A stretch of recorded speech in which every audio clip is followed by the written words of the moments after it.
20세기 최고의 영성가로 알려진 토마스 머튼을 배출한 미국의 트라피스트 수도원에는 요즘 단기 수도원 그 프로그램에 참여하는 사람들로 넘쳐나고 있다고 합니다. 대부분 나이가 지긋이 드시고 또 세상에서 부와 명예를 누렸던 흔한 말로 성공한 사람들이 모여들고 있습니다. 근데 이분들이 하나같이 수도원에 들어오는 이유를 이렇게 말한다는 것입니다. 내 삶은 공허하고 허무할 뿐이다. 세상의 명예와 부는 아무것도 아니었구나. 이런 것을 얻어도 나는 늘 갈망을 느낀다. 진정한 행복은 무엇인가? 어디에 있는가? 차동엽 씨의 행복선언이라는 책에 소개된 이야기입니다. 사람들은 성공하기만 하면 행복하게 될 거라는 신기루를 쫓으며 나름대로 열심히 살아갑니다. 그러나 말 그대로 신기루일 뿐이죠. 행복하지 않습니다. 참된 기쁨이 없어요. 여러분 어떠세요? 오늘 사는 게 참 너무나 기쁘고 행복하십니까? 나름 성공하신 분이든 그렇지 아니한 분이든 간에 별로 행복하지 않을 거예요. 자, 옆 사람을 한번 보세요. 확인해 보세요. 옆 사람의 얼굴을 보시면. 여러분, 성공하지 못한 사람은, 보니까 웃음이 나세요? 성공하지 못한 사람은 성공하지 못해서, 성공한 사람은 밀려오는 공허함 때문에 우울한 생애를, 그런 인생을 사는 것이 바로 우리의 모습인 것입니다. 왜 행복하려고 몸부림치면서 사는데 왜 우리는 그렇게 행복하지 않은 것일까요? 그것은 참된 기쁨이 세상 어디에도 없기 때문입니다. 없는 곳에서 찾으니 찾을 수가 없는 것입니다. 그렇다면 참된 기쁨은 도대체 어디 있는 것입니까? 그것은 바로 주 안에 있다고 사도 바울은 말하고 있습니다. 오늘 본문 1절 앞부분에서 사도 바울은 이렇게 말합니다. 끝으로 나의 형제들아 주 안에서 기뻐하라.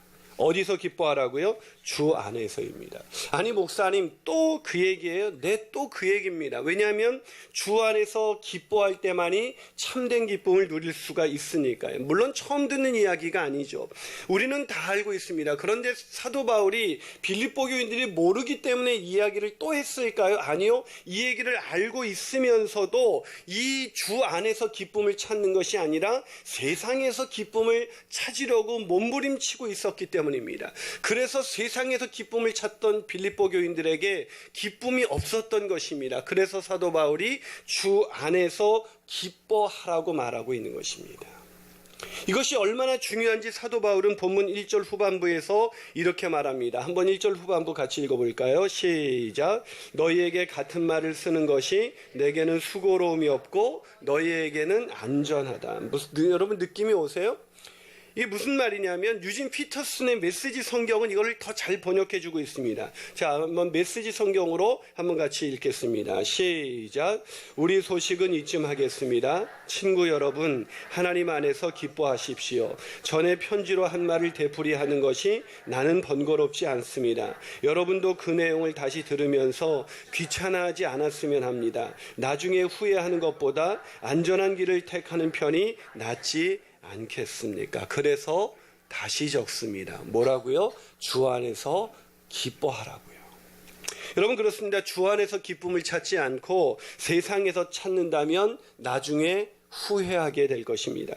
인생을 살면서 밀려오는 공허와 허물을 막을 길이 없을 것입니다. 그럼에도 불구하고 우리는 주 안에서가 아니라 세상 사람들과 똑같이 세상에서 다른 것에서 기쁨을 찾으려고 몸부림을 칩니다. 행복하려고 몸부림을 치면서도 이상하게 행복하지 않은데 계속해서 세상이 행복을 줄 거라고 생각하면서 계속해서 거기서 행복을 찾는 것입니다. 그래서 이것을 지켜보던 사도 바울이 너무나 안타까워서 세상에는 기쁨이 없습니다. 오직 주님 안에 기쁨이 있습니다. 주 안에서 기뻐하십시오라고 말하고 있는 것입니다. 저는 저와 여러분이 2017년 올 한 해 주 안에서 기쁨을 찾게 되시기를 주님의 이름으로 축원합니다. 자, 그렇다면 왜 주님 안에만 참된 기쁨이 있는 것일까요? 첫 번째로 어떤 행복의 조건도 기쁨을 주지 못하기 때문입니다. 어떤 조건도 기쁨을 주지 못하기 때문입니다. 그런데도 사람들이 굳게 믿는 신기루가 하나 있습니다. 그건 뭡니까? 우리가 성공하면 행복할 수 있다고 생각하는 것이죠. 그리고 그 성공은 태어날 때부터의 조건이 결정짓는다라고 생각하는 것입니다. 일명 수저 계급론입니다. 수저 계급론. 아세요? 여러분 너무 제가 유식한 단어를 쓰니까 이게 금수저로 태어났느냐 흙수저로 태어났느냐에 따라서 행불행이 갈린다고 생각하는 것입니다. 우리나라 국민의 절반 이상이 이제 이것을 굳게 믿고 있습니다. 나는 태어날 때부터 조건이 좋지 않았기 때문에 나는 행복할 수 없어라고 믿는 사람이 10명 중에 6명입니다. 과연 그럴까요? 사도 바울은 전혀 그렇지 않다고 우리에게 말해주고 있습니다. 자, 본문 4절과 5절 우리 같이 한번 읽어봅니다. 시작. 그러나 나도 육체를 신뢰할 만하며 만일 누구든지 다른 이가 육체를 신뢰할 것이 있는 줄로 생각하면 나는 더욱 그러하리니 나는 8일 만에 할례를 받고 이스라엘 족속이요 베냐민 지파요 히브리인 중에 히브리인이요 율법으로는 바리새인이다라고 말하고 있습니다. 여러분 이게 이해가 되세요? 이걸 좀 더 쉽게 번역된 이 번역을 자꾸 이렇게 반복해서 읽으면 도움이 됩니다. 자, 공동 번역으로 한번 읽어볼까요? 자, 있습니다. 시작. 하기야 세속적인 면에서도 나는 내세울 만한 것이 있습니다. 만일 어떤 사람이 세속적인 것을 가지고 자랑하려 든다면 나에게는 자랑할 만한 것이 더 많습니다. 나는 이스라엘 백성 가운데서도 베냐민 지파에서 태어났으며 난지 8해 만에 할례를 받았고 히브리 사람 중에 히브리 사람입니다. 자, 이게 지금 바울이 무슨 얘기를 하고 있는 것입니까? 나는 세속적인 입장에서 보면 금수저였다라고 말하는 것입니다. 여러분 보세요. 그 당시 이 세계는 유대인과 이방, 그 당시 고대 그 근동의 세계는 이방인과 유대인으로 나눠졌습니다. 유대인으로 태어났다는 것은 하나님의 백성으로 태어난 굉장한 특권을 가지고 태어난 것이죠. 오늘날로 말하면 금수저로 태어난 것입니다. 그런데 그 유대인들 중에서도 사도 바울은 뭐라고 말합니까? 나는 태어난 지 8일 만에 할례를 받았다. 여러분 할례는 이스라엘 하나님의 백성이 되었다는 그 하나의 표시였습니다. 그런데 사람들이 언제부터 보통 할례를 받냐면 이제 이방인들 중에서 유대인에게 편입되고자 하는 사람은 나중에 말하자면 미국 시민권을 얻을 때 저처럼 이민 가서 시민권을 얻는 사람도 있지만 태어날 때부터 미국 시민권자가 있죠. 유대인들도 그랬습니다. 태어나자마자 유대인으로 태어난 사람이 있고 태어나서 나중에 유대인이 된 사람이 있습니다. 그런데 사도 바울은 지금 뭐라고 말하고 있습니까? 나는 태어난 지 8일 만에 할례를 받았다. 나는 태어날 때부터 금수저였다라고 말하고 있는 것입니다. 게다가 이 사도 바울은 베냐민 지파였습니다. 여러분 베냐민 지파는 이스라엘 그 백성 중에 지파 중에서 12지파 중에서 가장 명문 지파가 어떤 지파냐 그러면 그게 바로 베냐민 지파입니다. 왜냐하면 베냐민 지파에서 이스라엘 최초의 왕이 태어났습니다. 왕이 세워졌습니다. 사울 왕이 세워졌죠. 그리고 그 베냐민 지파에서 수많은 용사들이 나왔습니다. 그러기에 베냐민 지파라는 것은 이 이스라엘 백성 중에서도 가장 탁월한 가장 조건이 좋은 그런 지파의 사람이다라고 말하는 것입니다. 여러분 바울이 왜 이 이야기를 갑자기 꺼냈을까요? 그것은 유대주의자들이 빌립보 교인들에게 너희들도 예수만 믿는다고 행복해지는 게 아니라 우리처럼 유대인이 되어야 된다. 그래서 우리처럼 율법을 지키고 성전 제사를 드리고 할례를 받아라. 특히 할례를 받아야 된다. 이게 유대인이 되는 길이다. 그렇게 강조한 거예요. 이게 무슨 얘기를 하고 있는 것입니까? 예수님만 믿어서는 행복할 수 없다. 다른 것이 더 추가돼야 된다. 여러분 이런 생각을 오늘날 우리 그리스도인들이 얼마나 편만하게 이런 생각을 갖고 있습니까? 예수님 한 분만으로 우리가 만족할 수 있는 것이 아니라 우리가 여기에 뭔가 나름대로 세상적으로 그런 조건이 좋은 사람들처럼 우리도 좋은 조건을 가져야만 우리도 행복해질 수 있다. 뭐 이런 생각을 듣게 된 것이죠. 여러분 이것이 빌립보 교인들에겐 얼마나 그 큰 유혹이 됐는지 모릅니다. 여러분 우리도 왜 살아가면서 내가 믿음으로 사는데 가난하고 믿음으로 사는데 애들도 왜 이상하게 공부를 나 닮아서 그런지 공부를 잘 못하고 저도 보면 우리 삼남매 중에서 그 우리 누나 애들이나 그 내 동생 애들은 공부를 다 기본적으로 어느 정도 합니다. 우리 누나의 그 둘째 딸은 고등학교 2학년 때 조기 졸업을 하고 카이스트에 합격을 했어요. 그게 이제 싫다고 해서 때려치더니 서울대 건축학과 가고 뭐 애가 노는 물이 달라요. 우리 그 남동생 애도 둘째 아이가 요번에 중학교 2학년 때 막 미적분 풀더니 과학고등학교를 들어갔어요. 우리 애들은 과학고 근처도 가본 적이 없어요. 우리 애들은.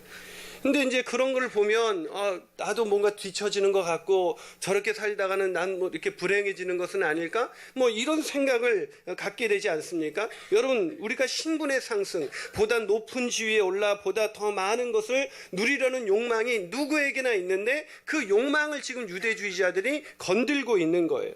그러니까 너희들이 주님만으로는 행복할 수가 없어. 주님이 아니라 너희들도 세상과 같이 지금 흐름이 유대주의자 흐름으로 가고 있는데 그것을 너희들이 더 얻어야 행복할 수 있다고 말하는 거예요. 그러나 사도 바울은 단호하게 이야기를 꺼내면서 누구보다도 금수저였던 유대인 중에 유대인이었고 베냐민 지파였고 히브리인이었던 나는 그것이 나에게 절대로 행복하지 않았다. 그것이 금수저냐 이 흙수저냐 그것이 중요한 것이 아니다라고 말을 하고 있는 것입니다. 아니 오히려 그런 조건에 행복이 있다고 매달리며 살아갈 때 우리 마음 가운데는 인생의 끝자락에서 밀려오는 이 허무와 절망을 극복할 길이 없다. 그런 우울함에 갇혀서 비극적인 인생을 살 수밖에 없다. 그러니 주 안에서 기뻐하라고 말하고 있는 것입니다. 저는 2017년 한 해 저와 여러분이 주 안에서 기뻐하게 되시기를 주님의 이름으로 축원합니다. 한 발 더 나가서 왜 주님 안에만 기쁨이 있는 것일까요? 그 두 번째 비결은 어떤 인간의 성취도 참된 기쁨을 주지 못하기 때문입니다. 어떤 인간의 성취도 참된 기쁨을 주지 못합니다. 여러분, 사람들이 굳게 믿고 있는 두 번째 신기루가 있습니다. 그건 뭐냐면 많은 성취를 하게 되면 행복할 것이다 라고 생각하는 것입니다. 뭐 우리 아이가 합격을 하면 뭐 취업을 하면 승진을 하면 뭔가를 내가 요번에 원했던 것들이 다 이루어지면 행복해질 거라고 생각하는 것이죠. 이 유대주의자들 역시 빌립보 교인들에게 그렇게 설득을 했습니다. 율법을 너희들이 이 조건도 중요하지만 이제 유대인이 되었다면 무엇보다도 이 율법을 철저히 지켜야 된다라고 이제 강조하고 있는 것입니다. 그 유대주의자들이 지킨 율법이 뭐냐면 이제 철저하게 일단 예배를 안 빼먹는 거예요. 예배를 안 빼먹고 청전 제사를 막 드리고 의무적으로 막 드리고 그리고 이 할례를 행하고 11조 철저히 하고 그런 모든 금식기도 이런 거 열심히 하고 뭐 이런 걸 지켜야 된다는 거예요. 여러분, 저는 여러분이 우리 교회 오셔서 헌금하실 때 제발 부담이 되면 절대 헌금하지 마시기를 바랍니다. 여러분, 이건 부담이 돼서 이거 헌금하는 것은요, 이거 하나님이 기뻐하시지 않을 뿐만 아니라 여러분에게도 아무런 도움이 안 됩니다. 그게. 교회 올 때마다 돈 걱정하시면서 오는 그 교회는 그 사람은 그건 절대로 하나님이 기뻐하시도 않고 그것이 자기에게 예배를 드리는 동안 오히려 괜한 걱정과 괜한 근심 속에 있는 것이죠. 근데 지금 유대주의자들이 그런 게 중요하다고 지금 계속 얘기하고 있는 거예요. 그런데 그런 걸 하다 보면 네가 성취감을 갖게 되고 그런 성취감을 갖게 되면 네가 점점 행복해질 거라고 말하는 거죠. 하지만 아니에요, 여러분. 여러분, 성취감을 갖는다고 행복하지 않은 것을 누가 증명해 줄 수 있습니까? 누구보다도 많은 성취를 했던 사도 바울이 그걸 증명할 수가 있습니다. 자, 본문 5절과 6절을 같이 읽어봅니다. 본문의 5절에서 6절 있습니다. 시작. 나는 8일 만에 할례를 받고 이스라엘 족속이요 베냐민 지파요 히브리인 중에 히브리인이요 율법으로는 바리새인이요 열심으로는 교회를 박해하고 율법의 의로는 흠이 없는 자다. 자, 이 율법으로는 바리새인이요 이렇게부터 얘기하면서 자신의 신분, 조건에 대해서 얘기하다가 이제 바울이 뭐에 대해서 얘기합니까? 그 조건을 가지고 자기가 얼마나 대단한 것을 이루었는가, 그거를 이제 말하고 있는 것입니다. 여러분, 그것을 이룬 첫 번째가 뭐예요? 나는 바리새인이 됐다는 겁니다.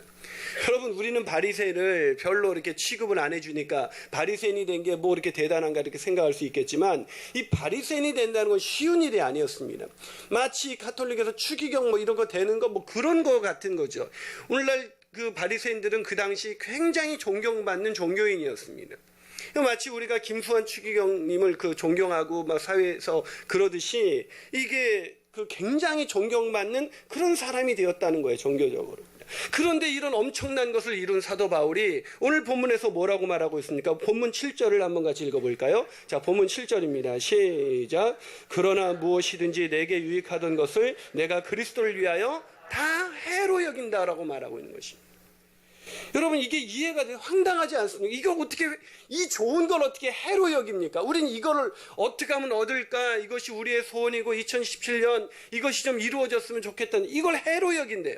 근데 더 황당한 건 8절이에요. 저 8절을 한번 읽어볼까요? 있습니다. 시작. 또한 모든 것을 해로 여김은 내 주 그리스도 예수를 아는 지식이 가장 고상하기 때문이라. 내가 그를 위하여 모든 것을 잃어버리고 배설물로 여김은, 뭐를 여긴다고요? 배설물로 여긴다는 거예요. 여러분, 왜 그랬을까요? 사람들이 다 갖고자 하는 그 모든 것을 성취한 이 사도 바울이 그것을 왜 배설물로까지 여겼을까요? 그것은 율법의 요구를 이루고자 했던 자신의 모든 노력이 자신을 행복하게 만든 것이 아니라 자신을 정말 괴롭게 만들었기 때문입니다. 세상 사람들은 다 부러워하는데 정작 자기 마음 안에는 그런 평안도 없고 기쁨도 없고 너무나 괴로웠던 것입니다.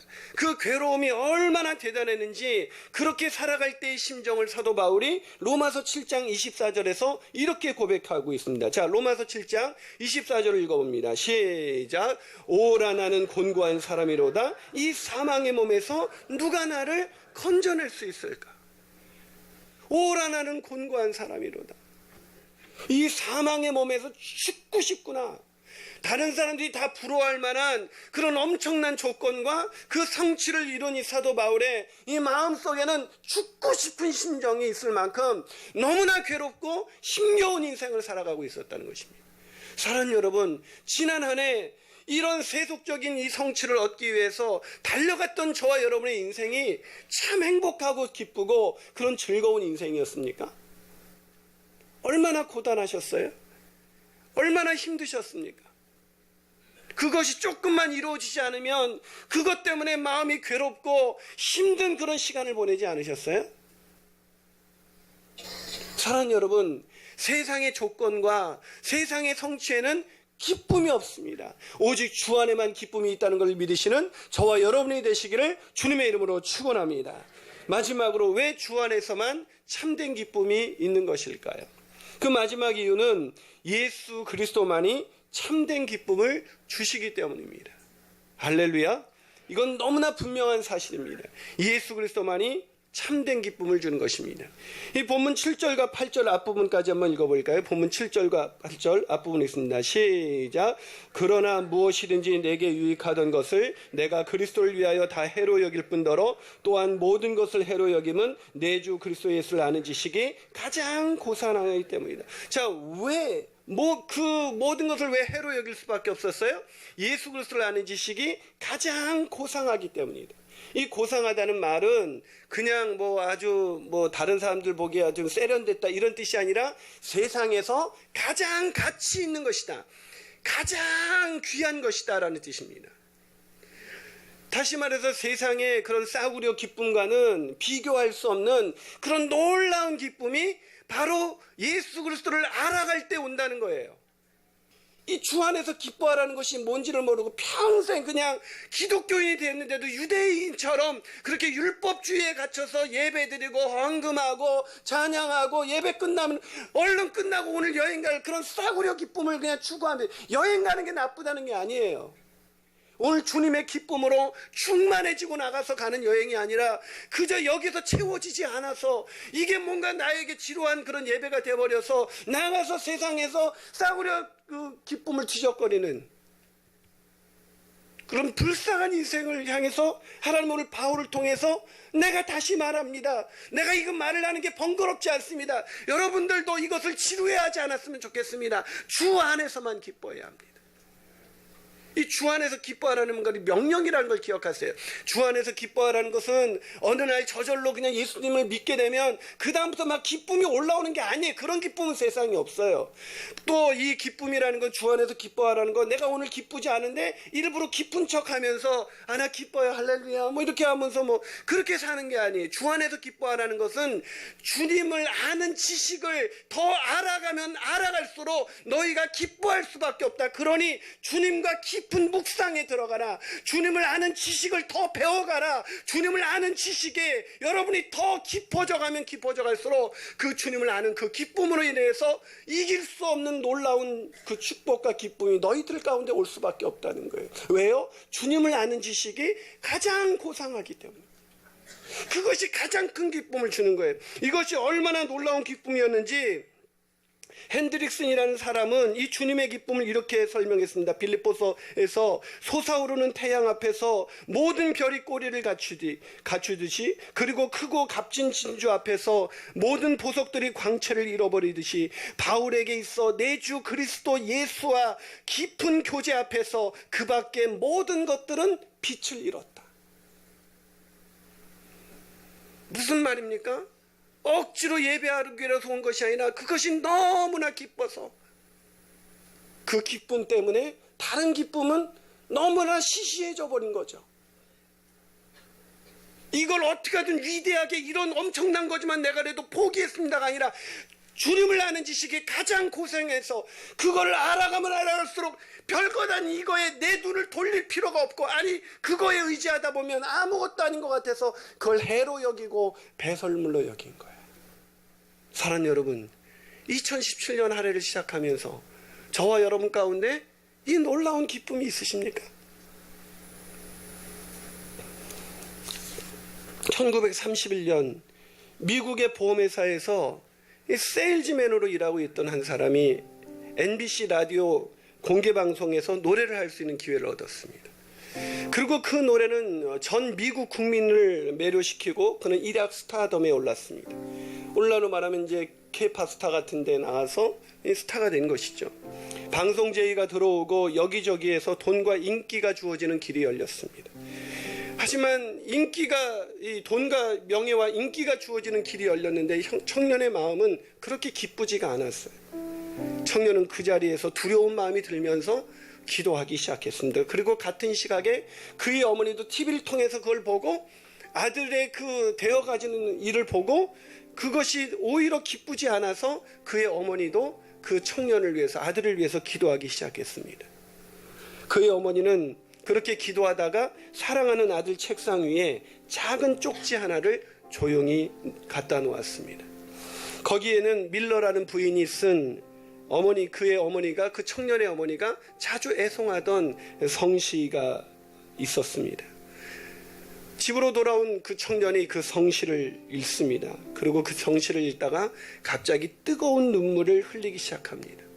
그리고 그 성시에 마음속에서 떠오르는 그런 영감을 따라 멜로디를 적어나가기 시작했습니다. 그 청년이 읽었던 성시는 이것이었습니다. 주 예수보다 더 귀한 것은 없네. 이 세상 부귀와 바꿀 수 없네. 영죽은 내 대신 돌아가신 그 놀라운 사랑 잊지 못해. 세상 즐거움 다 버리고 세상 자랑 다 버렸네. 주 예수보다 더 귀한 것은 없네. 예수밖에는 없네. 이 청년이 누군지 아세요? 빌리그레암 목사님과 평생을 동역한 조지 베르리 쉬아라는 복음성가 가수입니다. 이분이 80이 넘도록 수많은 집회에서 찬양을 했는데 한 번은 네덜란드 암스테르담에서 전 세계 모든 전도자들이 모였을 때 그 앞에서 찬양을 했습니다. 찬양이 끝나자 장내에 운집했던 모든 사람들이 기립박수가 쏟아졌습니다. 그런데 이분이 남긴 한마디가 장례를 오랫동안 숙연하게 만들었습니다. 감사합니다. 그러나 여러분이 주신 박수 갈채와 그리스도 예수를 바꿀 수 없습니다. 왜 이 사람이 세상 온갖 부귀와 명예와 권력을 버렸을까요? 그건 위대한 게 아닙니다. 그건 너무나 당연한 것이었어요. 가장 고상한 지식, 나를 사랑하사 날 위하여 자기 몸을 버리신 그 주님의 사랑, 그 주님의 사랑을 더 깊이 알아가면 알아갈수록, 그 주님에 대한 지식이 깊어져 가면 깊어져 갈수록 그 사랑만으로 벅차오르는 그 감격과 그 기쁨으로 그는 세상 즐거움을 다 하찮게 여길 수가 있게 된 것입니다. 그게 주 안에서 기뻐하는 것입니다. 사랑 여러분, 2017년 안에 주 안에서 기뻐하십시오. 같이 기도하시겠습니다.